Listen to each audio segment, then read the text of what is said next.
Hello नमस्कार विद्यार्थी मित्रों।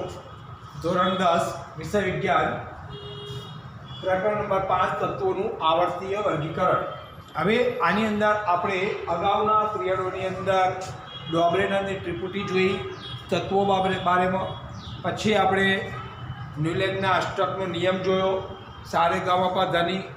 હવે એ પછી આપણે મેન્ડેલિફના આવર્ત કોષ્ટકનું પણ ચર્ચા કરી।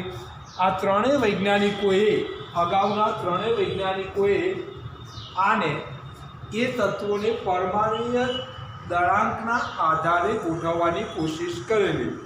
જ્યારે એ પછી ચોથો વૈજ્ઞાનિક આવ્યો હેનરી મોસ્લે। હવે હેનરી મોસ્લે આધુનિક આવર્ત કોષ્ટક બનાવ્યું, કારણ કે આધુનિક આવર્ત કોષ્ટક બનાવવાનો તમામ શ્રેય હેનરી મોસ્લેના ફાળે જાય છે।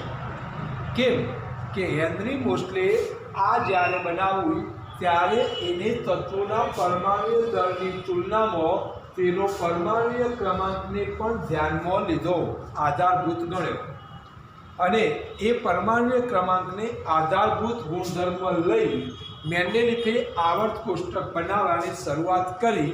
એટલે કે બરાબર છે, મેન્ડેલિફના આવર્ત કોષ્ટકની અંદર એને બદલાવ કર્યો। મેન્ડેલિફે પણ જે તત્વો ગોઠવ્યા હતા એ કમ્પ્લીટ જ હતા, એમાં કોઈ તકલીફ હતી નહીં, પણ અમુક જે શોધાયેલા નહોતા તત્વો એને એક જ લાઇનની અંદર બસ એક જ સમૂહની અંદર એને ત્રણ તત્વોને મૂકેલા।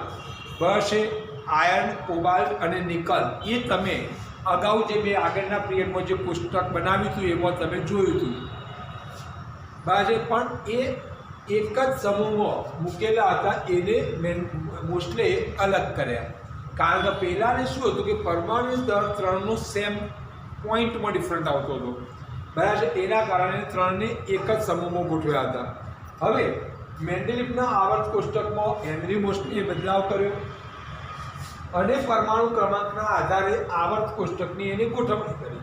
શેના આધારે? પરમાણુ ક્રમાંક ઝેડ, પરમાણુ ક્રમાંકને આપણે ઝેડ વડે દર્શાવીએ છીએ, એના આધારે એને કોષ્ટકની ગોઠવણી કરી અને એ કોષ્ટકને આધુનિક આવર્ત કોષ્ટક તરીકે આપણે ઓળખીએ છીએ। તેમને આધુનિક આવર્ત નિયમને રજૂ કર્યો। તો એ નિયમ છે તત્વોના ગુણધર્મો તેમના પરમાણુય ક્રમાંકના આવર્તનીય વિધેય છે। આવર્તનીય વિધેય એટલે કે જેનો આવર્ત છે બસ 7 આડી હરોળ, એમાં સમાન ગુણધર્મો। ઉભાલ તત્વો લો, મેન્ડેલિફનું આવર્ત કોષ્ટક ચોપડીની અંદર ખુલ્લું રાખજો અને એમાં જે ઊભી લાઈન છે અને આડી લાઈન છે એના ગુણધર્મો તત્વોને મળતા આવતા હતા, એ પ્રમાણે એને તત્વોની ગોઠવણી કરી। જેમ કે આપણે આવર્તનીય વિધેયનો મતલબ શું થયો કે એને તત્વોના ગુણધર્મોને સમાન આવર્તની અંદર ગોઠવવામાં આવ્યા। જેમ કે હું તમને એક ઉદાહરણ આપું, પહેલી જ લાઈન લઉં છું, લિથિયમ, સોડિયમ, બરાબર છે, અને પોટેશિયમ। તો જેના બાહ્યતમ કક્ષામાં એક જ ઇલેક્ટ્રોન વધે છે, તેમના ગુણધર્મો પણ સમાન છે, જેમને કેરોસીનમાં રાખવામાં આવે છે। જો પાણી સાથે રાસાયણિક પ્રક્રિયા આપી સળગી ઉઠે છે, બસ એ બધા તત્વોને એક જ લાઈનમાં ગોઠવ્યા ગુણધર્મો અને બાહ્યતમ કક્ષામાં રહેલા ઇલેક્ટ્રોનની સંખ્યાના આધારે, અને એને આપણે આવર્તનીય વિધેય કહીએ છીએ। હવે પરમાણુય ક્રમાંક આપણને પરમાણુના કેન્દ્રમાં રહેલા પ્રોટોનની સંખ્યા બતાવે છે, અને એક તત્વથી બીજા તત્વ તરફ જતા એક એકમનો વધારો થાય છે। એટલે કે હાઇડ્રોજન, પછી helium, lithium, beryllium, boron, carbon, nitrogen, oxygen, chlorine અને નિયોન, આ 1 થી 10 થયા। એ પછી સોડિયમ, મેગ્નેશિયમ, એલ્યુમિનિયમ, સિલિકોન, બરાબર છે, phosphorus, sulphur, chlorine, argon, potassium અને કેલ્શિયમ, આ સ્કેન્ડેનિયમ, એ બધા તત્વો આગળ છે 21થી। તો આ બધા તત્વોમાં જો એક એકમનો વધારો થયો એટલે પરમાણુ ક્રમાંક એક વધતો ગયો, એ પ્રમાણે એને ક્રમમાં ગોઠવ્યા।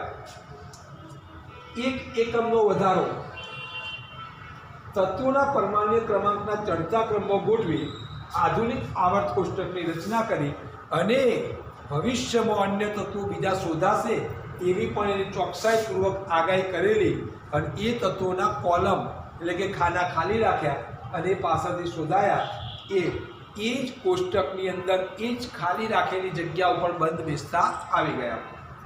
હવે આધુનિક આવર્ત કોષ્ટકની મેન્ડેલિકની ત્રણેય મર્યાદાઓમાં સુધારો કર્યો. હાઇડ્રોજનની વિસંગતતા હતી. હવે હાઇડ્રોજનની બાહ્યતમ કક્ષામાં હાઇડ્રોજન એ અધાતુ તત્વ છે, તેની બાહ્યતમ કક્ષામાં 1 ઇલેક્ટ્રોન છે, એટલે એને ક્લોરીનવાળી એટલે કે 17મા સમૂહની અંદર પણ ગોઠવી શકાતું હતું. પરંતુ એના ગુણધર્મો લિથિયમ, સોડિયમ અને પોટેશિયમને મળતા આવતા હતા, એટલે એને આ બાજુ પહેલા નંબર ઉપર મૂકવામાં આવ્યું. એટલે આ વિસંગતતા પણ હેનરી મોસ્લેએ દૂર કરી હતી. હવે આ એક વિકલ્પમાં પ્રશ્ન આવશે. આધુનિક આવર્ત કોષ્ટકમાં 18 ઊભા સ્તંભ કે જેને સમૂહ કહેવાય છે. આધુનિક આવર્ત કોષ્ટકમાં 7 આડી હરોળ જેને આપણે આવર્ત તરીકે ઓળખીએ છીએ. બસ તો આ બે વ્યાખ્યાઓ પરીક્ષામાં પૂછાતી હોય છે. હવે વિદ્યાર્થી મિત્રો, હું તમને તત્વોની ઇલેક્ટ્રોન રચના સમજાવું છું અને એના પહેલા મેં તમને 6 થી 7 તત્વોની ઇલેક્ટ્રોન રચના સમજાવવાની કોશિશ કરું છું. બરાબર છે. પણ એના પહેલા હું તમને દરેક તત્વોનો પરમાણુ ક્રમાંક કહી દઉં કે હાઇડ્રોજન તો પરમાણુ ક્રમાંક 1 એટલે એની બાહ્યતમ કક્ષામાં 1 ઇલેક્ટ્રોન હોય. બરાબર છે. હિલિયમ એનો પરમાણુ ક્રમાંક 2 તો એની બાહ્યતમ કક્ષામાં 2 ઇલેક્ટ્રોન હોય. વચ્ચે મેં હિલિયમ લખેલું છે. ત્યાં પ્રોટોન અને ન્યુટ્રોન એ આ કેન્દ્ર સ્થાને આપણને જોવા મળે છે. હવે લિથિયમ 20 તત્વોની ઇલેક્ટ્રોન રચના સમજાવી દઉં છું. લિથિયમ તો પહેલી કક્ષામાં 2 ઇલેક્ટ્રોન, બીજી કક્ષામાં 1 ઇલેક્ટ્રોન. લિથિયમ પછી બરોબર છે આપણે બોરોનનું ઉદાહરણ લઈએ તો બોરોનનો પરમાણુ ક્રમાંક 5 છે. તો 5 હોય તો એની પહેલી કક્ષામાં 2 ઇલેક્ટ્રોન, બીજી કક્ષામાં 3 ઇલેક્ટ્રોન, એટલે એની સંયોજકતા 3 થશે. બરાબર છે. હિલિયમની સંયોજકતા કારણ કે પહેલી કક્ષામાં 2 ઇલેક્ટ્રોન જોઈએ અને 2 પૂરા ભરાયેલા છે એટલે કોઈની સાથે સંયોજકતા ધરાવતું નથી, એટલે એને નિષ્ક્રિય વાયુઓ તરીકે અથવા ઊંડા વાયુઓ તરીકે અથવા 0 ગ્રુપના તત્વો તરીકે આપણે એને ઓળખીએ છીએ. હિલિયમ, નિયોન, આર્ગોન, ક્રિપ્ટોન આ બધા 0 ગ્રુપના તત્વો છે. હવે આપણે બીજું એક ઉદાહરણ લઈએ, સોડિયમ. તો સોડિયમની ઇલેક્ટ્રોન રચના 2, 8, 1 છે, એટલે એ 1 ઇલેક્ટ્રોન દાન કરવાની વૃત્તિ ધરાવે છે. મેગ્નેશિયમની ઇલેક્ટ્રોન રચના લઈએ તો 2, 8, 1 છે, 2 છે, કેમ કે એનો પરમાણુ ક્રમાંક 12 છે, એટલે 2 ઇલેક્ટ્રોન દાન કરવાની વૃત્તિ ધરાવે છે. બસ સોડિયમમાં 11 છે, એટલે 2, 8 અને 7 ઇલેક્ટ્રોન રચના ધરાવે. 2, 8 અને 1 ઇલેક્ટ્રોન રચના ધરાવે. ક્લોરીન પરમાણુ ક્રમાંક 17 છે, એટલે પહેલી કક્ષામાં 2, બીજીમાં 8 અને ત્રીજીમાં 7 ઇલેક્ટ્રોન છે, એટલે આ 7 ઇલેક્ટ્રોન હોવાના કારણે 1 ઇલેક્ટ્રોન મેળવવાની વૃત્તિ ધરાવે છે, જ્યારે સોડિયમ એ 1 ઇલેક્ટ્રોન ગુમાવવાની વૃત્તિ ધરાવે છે. જેની બાહ્યતમ કક્ષામાં 1, 2 કે 3 ઇલેક્ટ્રોન હોય ત્યાં સુધી એ ઇલેક્ટ્રોન ગુમાવવાની વૃત્તિ ધરાવશે. જે તત્વની બાહ્યતમ કક્ષામાં 5, 6 કે 7 ઇલેક્ટ્રોન હોય તો એ ઇલેક્ટ્રોન મેળવવાની વૃત્તિ ધરાવશે. હવે અહીંયા મેગ્નેશિયમ જેની ઇલેક્ટ્રોન રચના 2, 8 અને 2 છે, એટલે આ 2 ઇલેક્ટ્રોન દાન કરવાની વૃત્તિ ધરાવશે.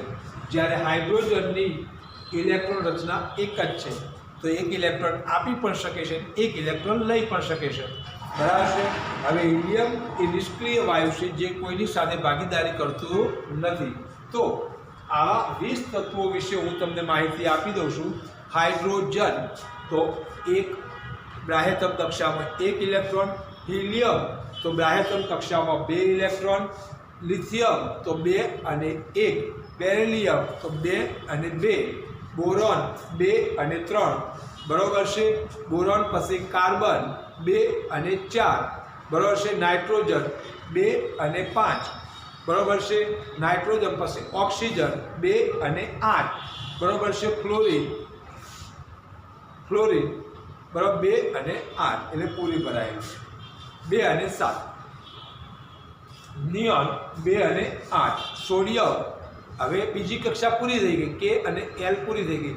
હવે સોડિયમ 2 8 ને 1 મેગ્નેશિયમ 2 8 અને 2 પહેલી કક્ષામાં 2 બીજીમાં 8 અને ત્રીજીમાં 2 એલ્યુમિનિયમ તો પહેલી એનો પરમાણુ ક્રમાંક 13 એટલે 2 8 અને 3 બસ આ રીતે એની અંદર ઇલેક્ટ્રોન રચના ભરાયેલી હોય છે. પછી સિલિકોન તો 2 8 અને 4 બરાબર છે. એ પ્રમાણે ક્લોરીન લઈએ તો 2 8 અને 7 આર્ગોન લો તો 2 8 અને 8 પોટેશિયમ લો તો 2 8 8 1 જ્યારે કેલ્શિયમ લો 2 8 8 2 અહીંયા સુધીના તત્વોની તમારે ઇલેક્ટ્રોન ભાગીદારી આવશે. એટલે આપણે 1 થી 20 તત્વોની ઇલેક્ટ્રોન રચનાનું કોષ્ટક બનાવીને તમે લખવાનું છે બરાબર છે. હવે અને મેન્ડેલિફનું જે આવર્ત કોષ્ટક તમારી પાઠ્યપુસ્તકમાં આપેલું છે એમાં મેં તમને અગાઉ કીધેલું કે પીળા રંગના તત્વો છે અધાતુ છે, લીલા રંગના તત્વો છે એ ધાતુ તત્વો છે, જ્યારે ગુલાબી રંગના તત્વો છે એ અર્ધ ધાતુ તત્વો છે. આ 3 ભાગમાં એને વર્ગીકરણ કરેલું છે બરાબર છે. અને ગુલાબી રંગના અર્ધ ધાતુ તત્વોની વચ્ચે એક વાંકી ચૂંકી લાઈન છે અને એ વાંકી ચૂંકી લાઈનની આ બાજુના તત્વો એ ધાતુ તત્વો સાથે પ્રક્રિયા કરે છે, પેલી બાજુના તત્વો છે અધાતુ તત્વો સાથે પ્રક્રિયા કરતા હોય છે બરાબર છે. એના ગુણધર્મો આ બાજુ મળતા આવે છે, પહેલાંના ગુણધર્મો અધાતુને મળતા આવતા હતા. બસ એના માટે તો એક વાંકી ચૂંકી લાઈન મૂકવામાં આવેલી છે બરાબર છે. હવે તમારે હોમવર્કની અંદર આ આધુનિક આવર્ત કોષ્ટક વિશે આટલા મુદ્દા લખવાના છે.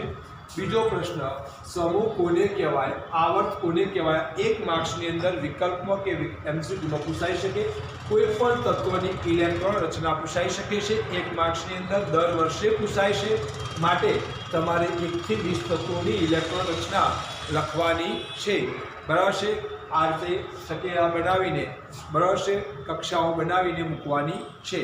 આ તમારું હોમવર્ક થઈ ગયું બરાબર છે. કંઈ સમજણ ના પડે તો મને ફોન કરીને પૂછી શકો છો. જય હિન્દ, અસ્તુ.